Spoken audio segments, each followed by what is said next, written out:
dengan akan bincang-bincang ringan dengan praktisi safety road, Mas Adrian.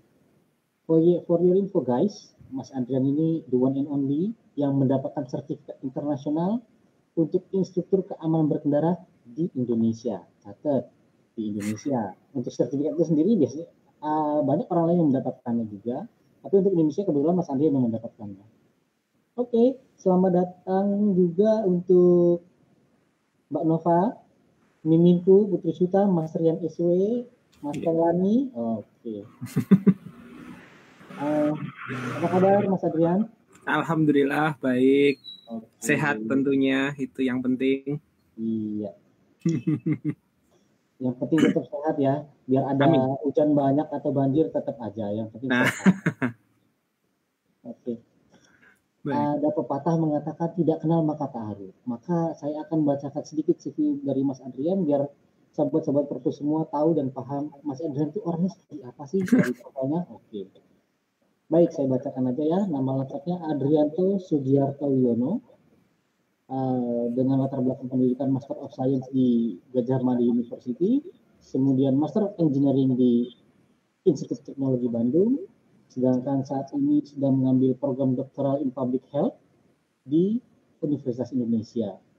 Pekerjaannya dari 2009 sampai sekarang itu Mas Adrian sebagai Road Safety Instructor of Indonesia Defensive Driving Center, kemudian dari 2012 sampai sekarang itu sebagai Assessor of Competence Certified by BNSP, National Professional Certification Agency. Di tahun 2015, Mas Adrian pernah mengikuti Certified Driver Behavior Indicator Analyst dari Cranfield University. Kemudian di tahun 2017, Mas Adrian juga mengikuti Vehicle Safety and Crash Testing Course di Malaysian Institute of Road Safety Research. Wah, ini luar negeri semua loh. Mantap jaya ini Mas Adrian. Kemudian beberapa experience-nya dari tahun 2015 sampai 2017, Mas Adrian itu sebagai Judge of Public Transport Competition di Ministry of Transportation. Kemudian di tahun 2017 juga Mas Adrian sebagai Judge of Pertamina Road Tanker National Competition. Oke, itu mungkin sekilas CV dari Mas Adrian. Oke, sebelum kita mulai ngobrol-ngobrolnya, mungkin kita bisa lihat video berikut ini sebagai pembuka.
Iya, itu tadi video mengenai perlengkapan berkendara menggunakan motor. Jadi karena tema kita itu adalah jarak dekat nggak usah pakai helm. Wah, road safety dan tantangan Indonesia ini sebenarnya materi ini bikin penasaran gitu ya. Jarak dekat kok nggak usah pakai helm gitu. Oke, mungkin Mas Adrian bisa menjelaskan lebih lanjut mengenai ini, monggo Mas. Baik, terima kasih Pak Kailani. Terima kasih juga kepada Perpustakaan UGM Jakarta yang sudah memfasilitasi acara hari ini. Terima kasih sudah mengundang saya untuk sharing-sharing bersama. Saya di sini bukan untuk ngajarin, tapi lebih karena ya sharing lah, kita berbagi. Kenapa? Ya. Karena kalau bicara tentang road safety, banyak orang yang merasa paling benar. Kalau nggak percaya silahkan cek di jalanan. Begitu ada masalah sedikit, kita merasa kita yang paling benar. Wah, kamu salah loh gitu. Wah, itu nggak benar. Itu yang terjadi gitu di jalanan. So ini bukan hal yang bukan hal yang sering kita bisa temui tentang sharing tentang road safety. Ya siapa tahu dengan ngobrol-ngobrol kita dimulai dengan hari ini kita bisa menambah awareness kita terhadap keselamatan di jalan dan menjadikan kita sebagai pelopor keselamatan berlalu lintas. Ya, seperti itu. Mungkin sebelum dimulai ngobrol-ngobrol dan yang lain-lain, saya mau memberitahukan kepada sobat Perpus bahwasanya nanti kalau mau bertanya jangan lupa langsung aja cek di kolom komentar biar nanti pertanyaan kita bacakan kemudian bisa dijawab dengan Santian. Monggo Mas Santian. Baik, supaya sharing kita hari ini lebih terarah gitu sebagai pembuka, mungkin boleh minta izin untuk share materi tentang share screen tentang beberapa hal yang sudah sempat saya siapkan. Baik, yang pertama adalah kita berbicara tentang road safety dan tantangannya di Indonesia. Apa sih yang sebenarnya kita mau sharingkan dan apa hubungannya kok judulnya jarak dekat kok nggak usah pakai helm? Ini yang bikin judul ngaco nih, ngawur nih jangan-jangan bikin judul dilarang jarak dekat nggak pakai helm. Bukannya pakai helm harusnya ada selalu kapanpun. Jarak dekat maupun jarak jauh.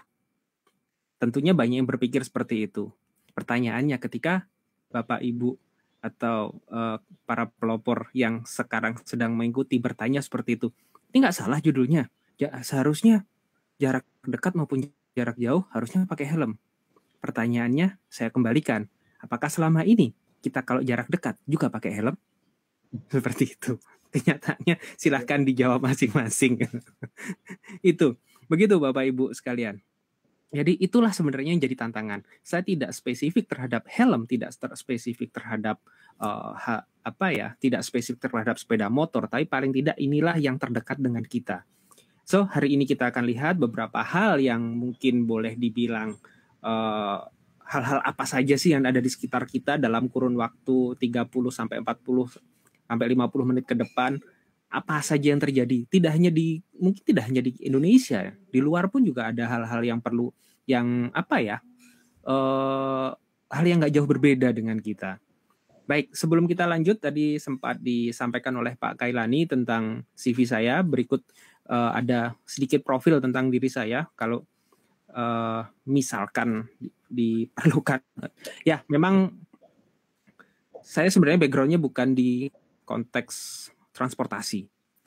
Saya lulus bidang saya itu adalah bidangnya di computer science. Kemudian kenapa belok ke sini? Nah ini karena kebetulan ketemu passionnya ada di sini. Dari kecil ternyata, saya kok ternyata dari kecil sukanya transport ya.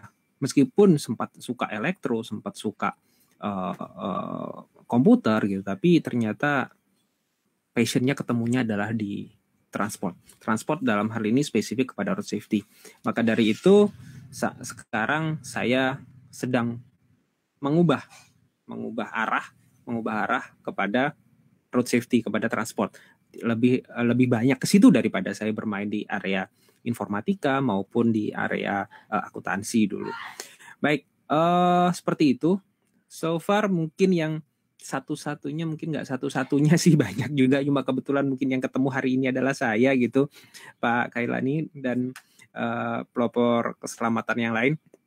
Jadi kalau sampai saat ini yang mungkin terdekat dengan kegiatan saya adalah saya di ASEAN NCAP, saya adalah wakil dari Indonesia, Technical Committee. Apa itu ASEAN NCAP? ASEAN NCAP itu adalah suatu lembaga yang melakukan uji crash test di labnya. Kebetulan yang untuk ASEAN itu ada di Malaysia, di Melaka. Itu hampir setiap minggu nguji mobil untuk ditabrakan. Nah, kalau dilihat dari, nah itu ada di foto yang dipajang di slide itu, di Salindia itu ada foto saya, ada beberapa kegiatan. Salah satunya kalau yang di ASEAN NCAP bisa dilihat di bagian yang kiri yang ada foto mobil putih, itu salah satu produk mobil dari Cina yang mau di crash test itu kira-kira tahun 2018 kalau nggak salah, seingat saya. Saya ke sana ikut lihat crash testnya seperti apa. Nah, ini ditabrakan, setelah ditabrakan dicek ini yang berbahayanya di mana sih gitu. Yang perlu diimprove di mana dan lain sebagainya. Seperti itu. Ya, kalau yang di ujung sebelah kiri atas itu adalah kebetulan lagi iseng-iseng nyoba track di sana, di Malaysia sana. Dan yang di tengah itu kebetulan sebagai narasumber di salah satu televisi di Indonesia. Kalau rutin saya juga ada sebagai narasumber di beberapa media, atau kalau mau memantau saya ada juga di podcast, tinggal cari saja Road Safety Talk, ada di situ. Baik, selanjutnya sebelum kita lebih jauh tentang kondisi hal-hal lain terkait dengan road safety, kita lihat fakta keselamatan di jalan, terutama dimanapun sebenarnya. Mungkin kita bisa lihat ke video berikut.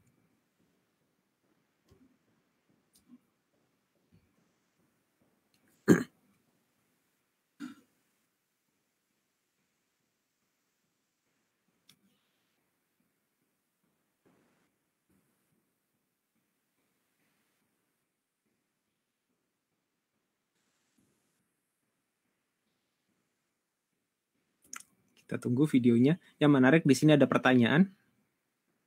Nah, kita lihat.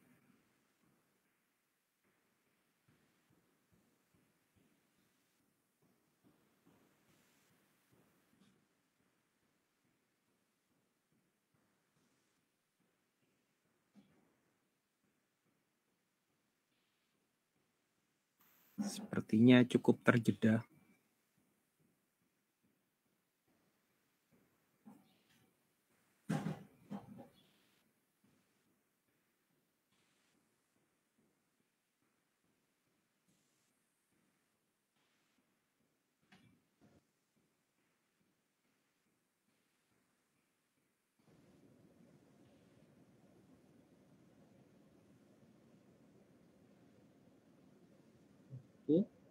Sudah videonya? Kebetulan di saya tidak termonitor. Baik, para pelopor keselamatan sekalian, tadi di video tersebut disebutkan bahwa welcome to road safety commercial, where you won't see an accident. Jadi Bapak Ibu sekalian, Bapak Ibu dibilang bahwa tidak akan melihat suatu kecelakaan. Tapi yang terjadi dari tadi di sini adalah tabrakan dulu, crash terus, brak. Itu kecelakaan apa bukan gitu? Kok katanya bukan kecelakaan, tapi kok tabrakan melulu dari tadi gitu. Ini yang bikin video salah kali ya. Mungkin ada yang berpikiran seperti itu. Mungkin ada yang mau komentar, kira-kira kenapa? Kenapa dibilang katanya kita tidak akan melihat suatu kecelakaan? Mas Kailani, mungkin ada komen? Ya, sebenarnya kita itu sebenarnya nggak mau ngeliat kecelakaan, Mas. Cuman kan betul. Balik lagi ke orang-orang yang ada di jalan sendiri itu, behavior di jalan itu seperti apa gitu. Betul. Apakah dia aware dengan kondisi sekitarnya, atau dia emang saya kan yang jalan kaki, yang motor yang mobil pasti minggir. Dan yang motor, gua kan pakai motor, yang mobil minggir gitu. Padahal jalan itu kan sebenarnya milik bersama. Betul. Saya setuju hal tersebut. Nah, problemnya adalah ketika kenapa video ini dibuat terkait dengan kecelakaan, ini tidak kan, ini bukan tapi tabrakan dulu.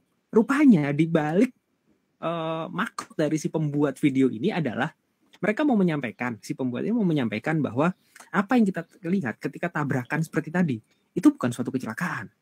Kecelakaan itu adalah kalau yang satu kendaraannya dalam kondisi benar, katakanlah ngikuti rambu lalu lintas, yang satu juga ngikutin rambu lalu lintas, ternyata crash atau near miss atau serempetan. Artinya itu adalah kecelakaan. Ya. Tapi yang terjadi selama ini, yang satu benar ngikutin rambu, yang satu enggak. Atau dua-duanya enggak. Oh, saling menyerobot jalur masing-masing. Nah, betul. Ya, betul itu. Ada yang komen bahwa orang lain nggak hati-hati, padahal kita sudah hati-hati. Setuju. Nah, seperti itu. Nah, ini yang jadi poin. Jadi kalau gitu yang crash selama ini kita lihat masuknya apa? Kalau ada yang satu benar, yang satu enggak, atau dua-duanya nggak benar. ternyata dikategorikan sebagai kriminal. Kenapa? Karena sudah melakukan pelanggaran aturan. Begini, ada satu kasus, ada satu kejadian di London, di Inggris. Ada bapak-bapak bawa mobil, main handphone. Nah, pada saat beliau bawa mobil, main handphone, nabrak seorang anak tersebut meninggal. Begitu anak tersebut meninggal, pada waktu sidang, tuntutannya adalah pasal pembunuhan terencana. Ya shock loh. Wah, kok bisa? Kok bisa terencana itu gimana ceritanya? Kan ini apa namanya? Bukan apa namanya? Saya kan nggak sengaja nabrak. Oke. Ternyata alasan penuntutnya adalah Bapak memang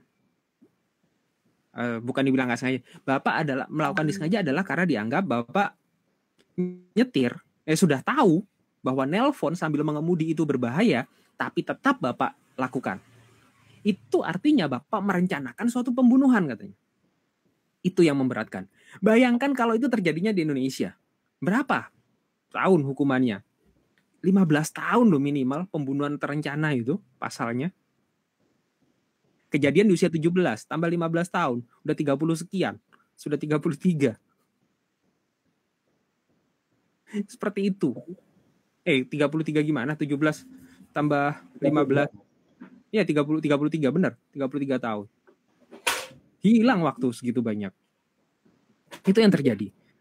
So, tidak dianggap sebagai iya, padahal kan bisa ditunda. Minggir dulu sebentar gitu ya. Iya. Itu yang apa ya? Saya pikir ini masih banyak di jalan kita ketemu seperti itu. Kita lihat ada orang lain nelpon gitu, di jalan kita marah-marah. Tapi kadang-kadang kita sendiri melakukan hal tersebut. Seperti itu kira-kira. So, selanjutnya bahwa yang menarik fakta secara keseluruhan, ini menurut laporannya Kementerian Kesehatan. Dari tahun 2011 kalau tidak salah saya kumpulkan data-datanya dari 2008 atau 2011 itu ternyata kecelakaan lalu lintas adalah bencana terbesar di dunia di luar bencana alam dan penyakit. Itu kata Kementerian Kesehatan. Dan korban nyawa terbesar. Faktanya seperti itu di Indonesia. Itu yang terjadi. Itu yang ada. Itu data yang ada, fakta yang ada itu seperti itu. Nah, kalau kita bandingkan dengan yang lagi rame sekarang, COVID deh langsung head to head yang sekarang kebetulan memang lagi rame gitu. Yang sedang rame di bikin heboh sedunia. Ini ada satu fakta. Kalau kita bandingkan antara kecelakaan lalu lintas dengan COVID, ini data yang untuk COVID adalah sampai April, saya belum update lagi. Dari 100.000 orang atau dari 100.000 populasi yang meninggal karena COVID itu 6,5 orang. Kecelakaan lalu lintas 16,5 dari 100.000 orang. Jadi setiap 100.000 orang kita kumpulin, itu yang mati kena COVID itu 6,5. 100.000 orang kemudian lagi yang mati karena kecelakaan 16,5. Tapi berapa orang yang heboh? Berapa orang yang wah iya ya ternyata ini bahaya gitu. Tapi kalau sama kecelakaan lalu lintas COVID, wow. Mohon maaf, saya tidak mengecilkan konteksnya COVID. Teman saya, dosen saya juga banyak, tangga saya, mahasiswa saya banyak yang jadi korban COVID ini. Saya tidak mengecilkan hal tersebut, tapi hanya yang saya ingin highlight, yang ingin saya garis bawahi adalah kita ini dengan COVID sedemikian hebohnya, tapi kenapa dengan kecelakaan lalu lintas yang membuat orang meninggal 1,5 juta orang per tahun, itu kita slow-slow aja, santai-santai aja. Awareness kita kurang. Seperti itu. Nah, coba kita lihat bagaimana sebenarnya kecelakaan dan COVID ketika masa COVID ini di dalam konteks PSBB dan lain sebagainya. kecelakaan kira-kira naik atau turun? Dalam beberapa case yang terjadi adalah kecelakaan turun. Kenapa? Karena orang mulai banyak beraktivitasnya dari rumah, bukan lagi di jalanan. Nah, tapi ada beberapa kasus, terutama pada saat PSBB, ini kebetulan datanya, saya nggak punya data di Indonesia, ini data dari Malaysia. Pada saat PSBB di sana, itu kecelakaannya malah naik. Korban jiwanya sih turun, tapi kecelakaannya naik. Kenapa? Kok bisa terjadi? Yang membuat itu terjadi adalah jalanan kosong. Nah, pada saat jalanan kosong, mulai But-butan. Yes. Jadi trek lurus. Wah, happy dong jalanan kosong. Ya. Awareness kita kan menurun kalau melihat, wah ini kayaknya aman. Kalau kita merasa aman, awareness kita pasti turun. Ya, menganggap, wah jalanan sepi, ini jalan punya saya langsung sikat semua. Betul, saya setuju. Itu kasusnya. Kecelakaannya meningkat akhirnya pada saat PSBB. Oh jalanan sepi, tol sepi. Kalau saya yakin Bapak Ibu audiens yang sekarang mengikuti sempat lihat, terutama di masa PSBB ada beberapa teman-teman kita yang pajang status speedometer. Iya enggak? Wah, ini buat gaya-gayaan atau buat... Nah itu dia, speedometer posisinya lagi 200 km per jam. Bayangin Pak Kailani, sekarang 200 km per jam dia sambil moto. Yang lihat jalan sopo. Wah, itu uji coba di trek lurus atau mau jepit biasanya kan? Itu ya. itu yang apa ya? Ya, balik lagi. Mau kendaraan mau dikasih fitur keselamatan kayak apapun, balik ke manusianya. Ada salah satu siaran waktu itu saya sempat nonton di National Geographic. Di National Geographic itu cerita tentang fitur-fitur keselamatan. Tentang vehicle safety waktu itu disebutnya. Vehicle safety 2 yang pertama itu adalah tentang kereta api. Ini saya nonton yang kedua tentang kendaraan motor, mobil dan lain sebagainya.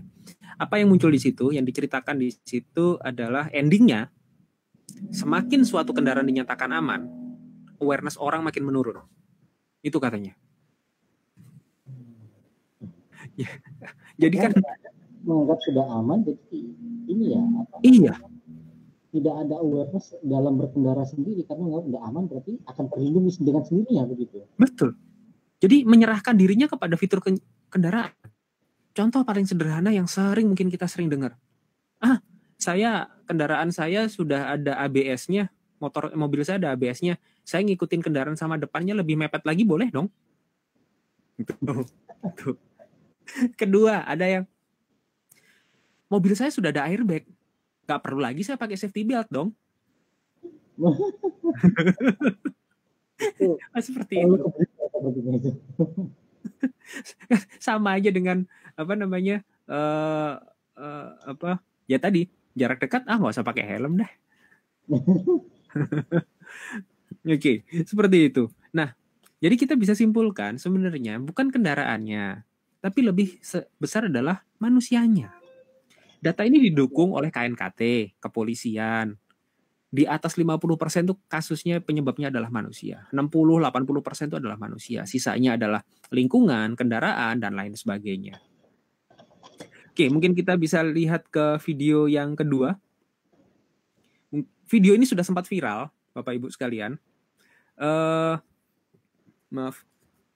Video ini sempat viral beberapa waktu lalu. Saya yakin Bapak Ibu sudah sempat melihatnya, tapi tidak ada salahnya sebagai reminder kita lihat video berikut. Ya, tidak bisa kita pungkiri, tidak bisa kita tolak, ini salah satu yang ada di Indonesia. Nah, oke. Kapan nyalanya itu motor kira-kira Bapak Ibu? Kalau nyetakarnya seperti itu. Iya. Itu olahraga bikin capek, motornya nggak hidup-hidup. Orangnya capek, motornya nggak hidup-hidup. Nah, sekarang kalau nyetaternya begini, kira-kira pertanyaan saya simpel deh, Bapak Ibu sekalian. Kira-kira beliau ini punya SIM nggak? Kemungkinan besar itu SIM-nya nembak mungkin ya. Mungkin SIM-nya nembak. Atau bahkan bisa jadi yang beliau itu punya, yang bisa jadi beliau juga punya SIM. Bisa jadi tidak. Tapi adakah orang yang seperti itu punya SIM? Ada. Nggak percaya? Yuk kita lihat data di slide berikutnya. Data di slide berikutnya ini saya sajikan adalah perbandingan antara jumlah SIM yang beredar dan kendaraan yang beredar. Saya hanya pisahkan kendaraannya adalah sepeda motor dan bukan sepeda motor. Karena untuk yang bukan sepeda motor SIM-nya agak apa ya? Agak sulit karena saling silang, ada berpotongan, ada irisannya. Nah, kalau kita lihat di slide ini, di Salindia ini, ada SIM yang beredar, itu ada untuk sepeda motor adalah 8 juta, 8,855 juta, sekitar 8 kok, ya hitunglah 9 juta. Dengan jumlah sepeda motor yang beredar 120 juta. Artinya apa? Artinya adalah ada satu SIM berbanding dengan 13 motor. Ada kemungkinan, ya apa iya sih satu orang sampai punya 13 motor? Kayaknya kok agak nggak masuk akal gitu. Iya. 1:2 aja itu udah agak jarang. Ya itu masih bisa diterima. 1:5 kamu. 1:13. 1:13. Satu SIM untuk 13 motor ini yang terjadi. Kalau kita bandingkan dengan kendaraan lain, ini saya gabung, ada satu SIM kendaraannya 6. Oke lah. Itu juga meskipun tetap salah, tapi kalau kita bandingkan dengan sepeda motor, adalah hal yang perbedaannya. Gapnya sangat-sangat luar biasa. Kita mau beli motor, mudah. Sangat-sangat mudah. Hari ini survei, DP belum dibayar, bisa aja ntar sore datang. Saking mudahnya. Dan berbagai macam tantangannya. Nanti kapan-kapan kita mungkin sharing tentang tantangan berlalu lintas di daerah. Karena kesulitan transportasi di daerah. Nah, seperti itu Bapak Ibu. Jadi, kita bisa lihat problemnya adalah di manusianya. Ini salah satu faktanya. Bahwa ternyata punya SIM saja bisa jadi belum menjamin suatu kompetensi yang bersangkutan bisa bawa kendaraan bermotor. Itu problem. Sehingga yang terjadi seperti ini. 1:13. Wow. Saya ambil ini sepeda motor. Saya pernah coba hitung data di DKI. Data di DKI itu bilangnya begini. Saya buat yang paling gampang. Jadi sepeda motor di DKI itu kalau dijejer, disambungkan depan, belakang, sambung terus, dibandingkan dengan jalan Jakarta itu sampai ketemu lagi depannya begitu. Jadi ban belakang ketemukan ban depan, keliling sampai bikin nyambung lagi di sepanjang jalan di Jakarta. Itu ternyata nggak cukup 1 baris, harus 4 baris. Jejer 4, baru motor di Jakarta itu habis, nggak ada yang di dalam rumah, keluar semua. Keren tuh. 4 banyak banget Mas. Iya, 4 baris loh, jejer 4. Berarti jalanan Jakarta itu penuh dengan motor satu lajurnya itu. Ya itu dia. Karena jumlahnya ternyata segitu. Itu baru status Jakarta. Belum kalau yang dari Bekasi datang, dari Depok datang, dari Bogor datang, dari Tangerang datang. Selesai. Habis jalanan Jakarta. Makanya nggak kaget kalau macet. Belum lagi mobil yang mungkin isinya cuma 1-2 orang. Yang seharusnya bisa muat lebih. Makanya sangat disarankan untuk berpindah ke angkutan umum. Itu problemnya, itu tantangannya, salah satu tantangannya di kita. Oke, selanjutnya kita bisa lihat. Nah, sudah begitu kompetensi dalam hal kita SIM aja kadang-kadang juga belum membuktikan bahwa punya SIM itu benar-benar kompeten. Ditambah kita kadang-kadang kalau mau keluar yang sesuai dengan judul yang sempat kita lempar di awal, bahwa kita sering tidak menggunakan riding gear, tidak menggunakan perlengkapan berkendara kalau bawa motor. Yang diharapkan itu tertutup dari ujung rambut sampai ujung kaki. Dari ujung rambut sampai ujung kaki itu benar-benar tertutup. Apa sih yang membedakan mobil dan motor? Mobil itu bahasa gampangnya kita ini daging dibungkus sama besi. Tapi kalau motor, kita ini daging yang membungkus besi. Oke? Itu yang membedakan. Sehingga pada saat kita berkendara dengan menggunakan sepeda motor, maka kita masih perlu perlindungan yang menutup dari ujung rambut sampai ujung kaki. Mobil tidak perlu. Kita rely on its features sama safety features yang ada di situ. Tapi bukan berarti satu features menggantikan features yang lainnya. Yang tadi sempat saya sampaikan, nggak ada ceritanya, oh sudah ada airbag kok, nggak usah safety belt. Di mobil, safety belt itu disebut primary restraint system, sistem keselamatan yang utama. Jadi nomor 1 itu adalah safety belt. Kedua baru airbag. Jadi pada saat crash, badan kita itu ketahan safety belt. Begitu tertahan safety belt, baru kita safety beltnya mulai kendor, kita mulai terhempas ke airbag. Tapi kalau yang terjadi adalah kita langsung ngayun ke depan, airbagnya meledak. Airbag itu kecepatannya 200 km per jam. Kebayang dong ketabrak di kecepatan 200 km per jam, kena muka sama dada. Selesai. Bisa jadi bubur itu Mas, kalau yang dibawa itu bahan buat ini nasi. Iya. Nah itu kan jadi masalah baru, jadi memperparah cedera. Itu hal-hal yang jadi sistem ini bekerja bersama-sama, tidak saling menggantikan. Ada airbag, ada ABS, ada safety belt, ada ESP atau ESC, dan banyak fitur-fitur yang lain. Mungkin lain waktu kita sharing tentang hal tersebut. Nah, selanjutnya adalah kalau di motor tadi, kita perlu riding gear. Loh kan motor juga bisa dipasang fitur ABS. Sekarang banyak motor ada ABS-nya. Betul. Tapi apakah kemudian itu meniadakan kita tanpa menggunakan riding gear? Oh, ngerem saya pasti sudah bagus karena ada ABS-nya. Sehingga saya nggak perlu pakai perlengkapan. Perlengkapan yang digunakan, perlengkapan itu adalah untuk melindungi mulai dari kepala sampai ujung kaki. Dari ujung kepala sampai ujung kaki. Selain untuk melindungi, kedua, ada hal-hal yang misalkan kayak sarung tangan. Saya hujan-hujan malas lah copot sarung tangannya. Padahal sarung tangan selain fungsinya untuk melindungi kalau kita jatuh, juga kita memperkuat ketika kita menekan tuas rem atau kita melintir gas. Jadi kendali kita terhadap stang sepeda motor itu tidak mudah bergerak, tidak mudah goyang. Seperti itu. Saya jadi ingat pada beberapa waktu lalu ada konferensi di Malaysia. Kebetulan saya ikut teman-teman Myros yang bikin acara di sana, Malaysian Institute of Road Safety Research. Mereka buat event namanya MotoSafe. Nah, di event itu mereka mendatangkan satu dokter. Dokternya dokter gigi. Untuk bicara apa? Untuk bicara tentang manfaat helm. Apa hubungannya dokter gigi sama manfaatnya helm gitu kan? Ceritanya begitu.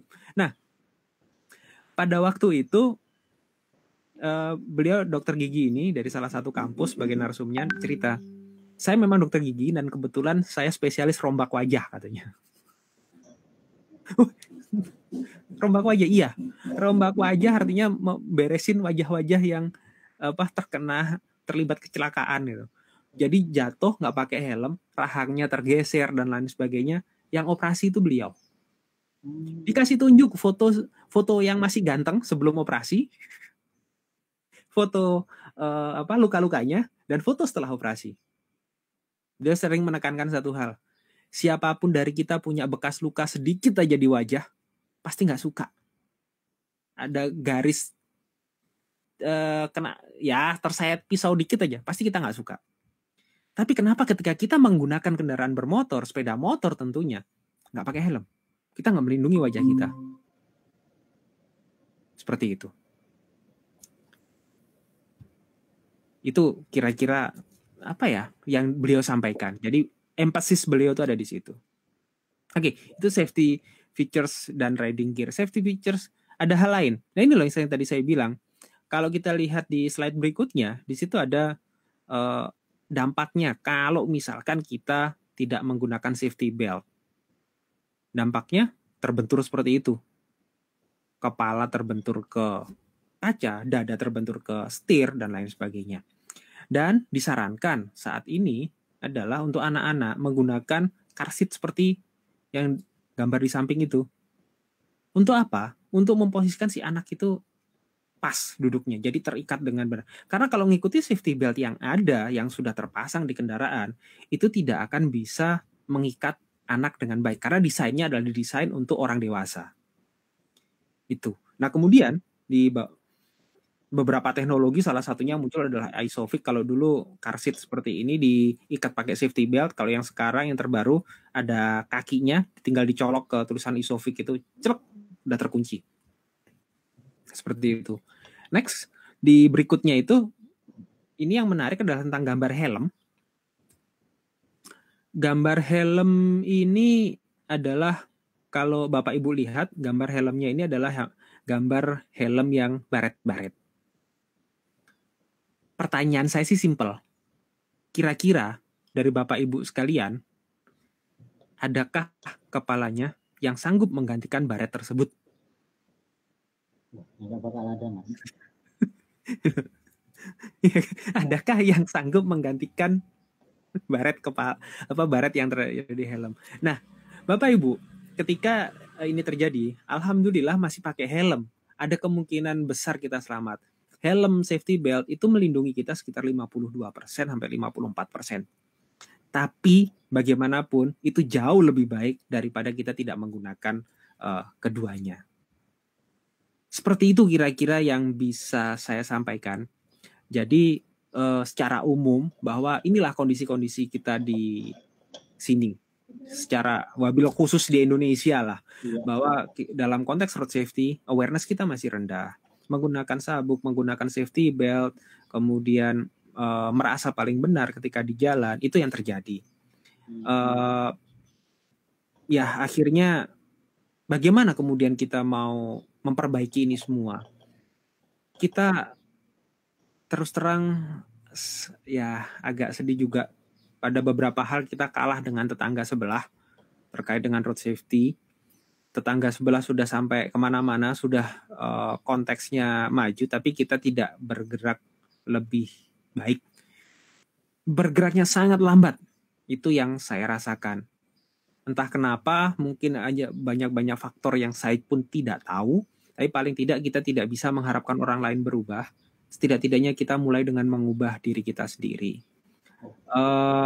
Saya pun berusaha untuk mencobakan hal ini kepada keluarga saya, kepada anak saya, meskipun usianya sejak usia 2 tahun sudah terbiasa menggunakan helm.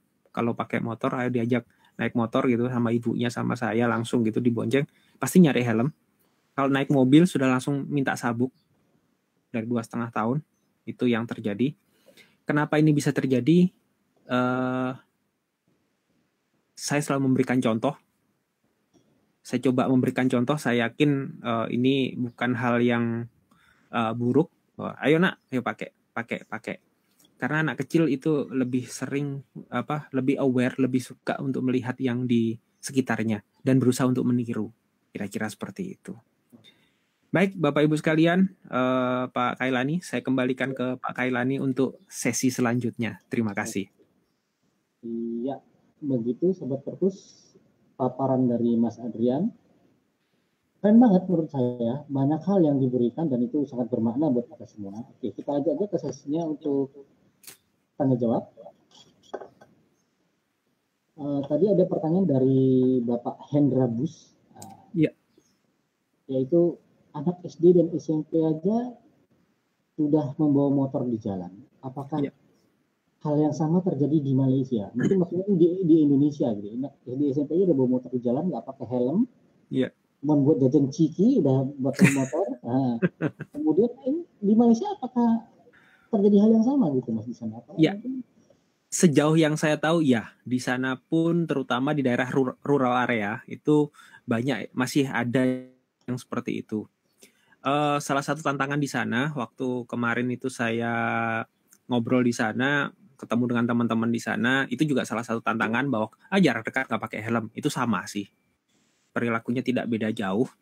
Hanya saja kepedulian terhadap keselamatan di sana mungkin karena ada satu badan yang cukup gencar untuk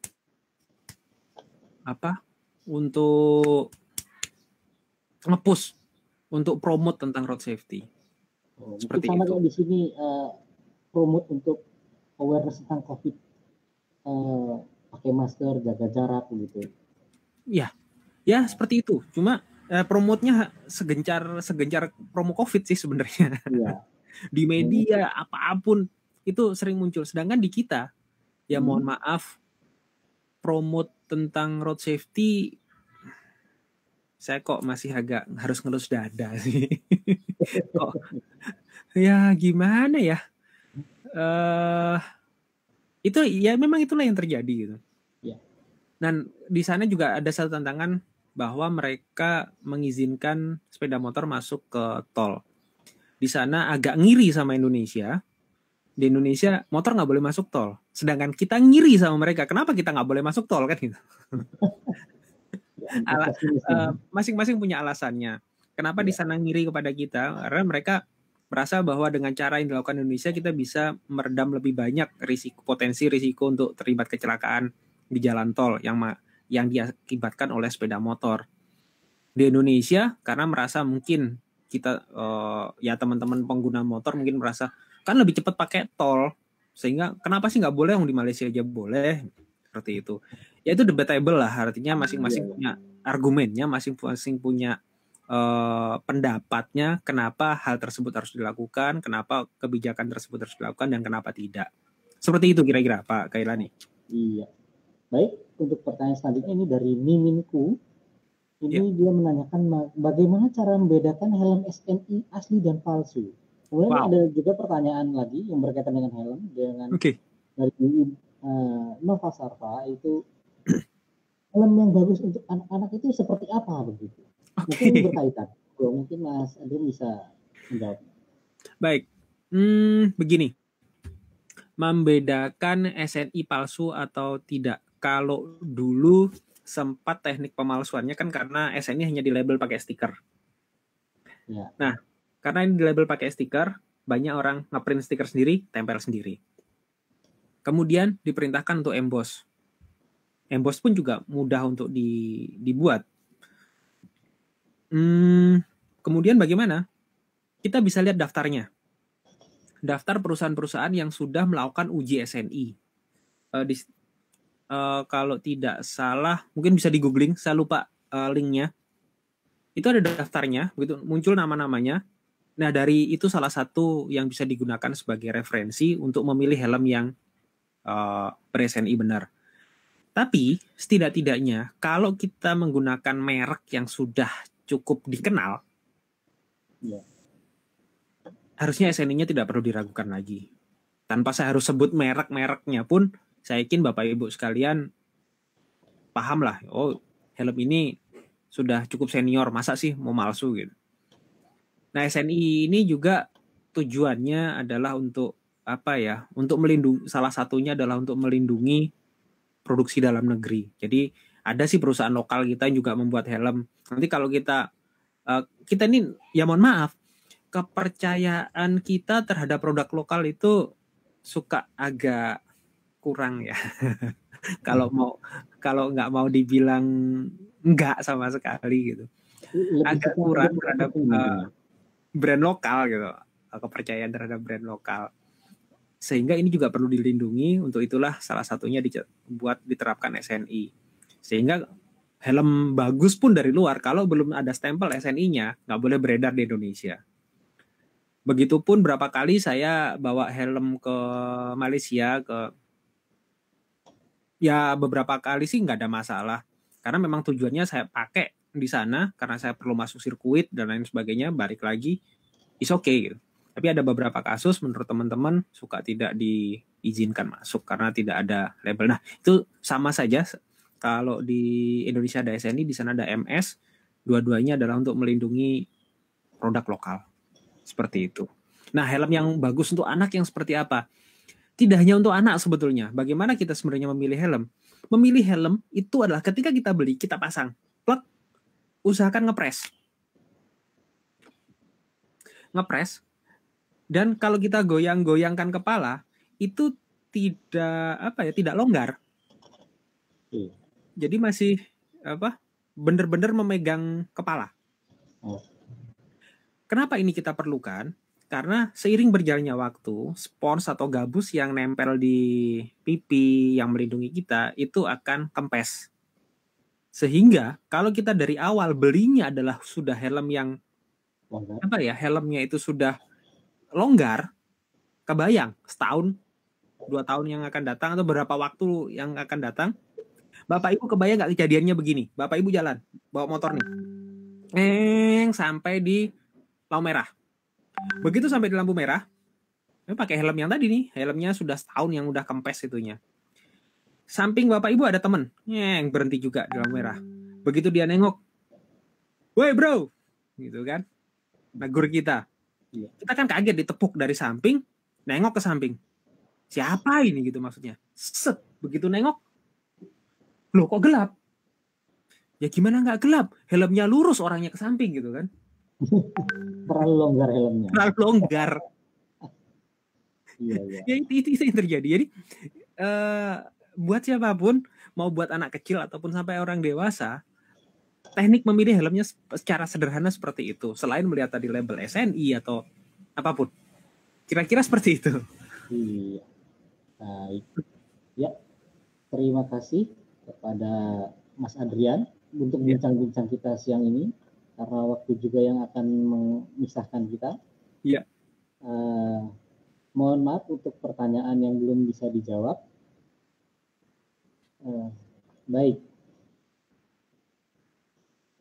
Sobat-sobat Perpu semua, mari kita tingkatkan awareness kita dalam berkendara.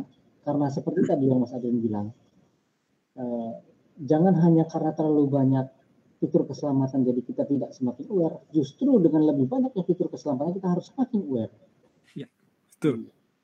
Oke, tetap sehat, tetap semangat, dan jangan lupa tetap nantikan acara-acara bincang-bincang IG Live kita berikutnya. Saya Kailani dan Mas Adrian undur diri siang ini. Assalamualaikum warahmatullahi wabarakatuh. Waalaikumsalam warahmatullahi wabarakatuh.